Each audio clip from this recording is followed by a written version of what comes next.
दोस्तों आप लोग देख सकते हैं, लग रहा है कि डीजल पेट्रोल वाले डिपो में आग लग चुकी है। सुबह ले लो फेसबुक पे, इसमें पूरी स्टेट तो मिल जाएगी सारी फेसबुक। तो दूर खड़े थोड़ी मिली है तुम्हें देख रही।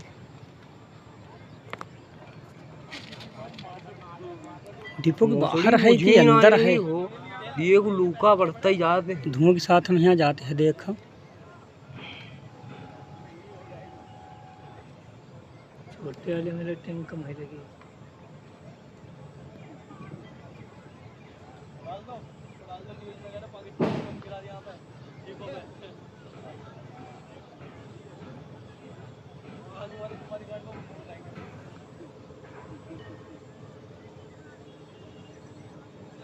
करोना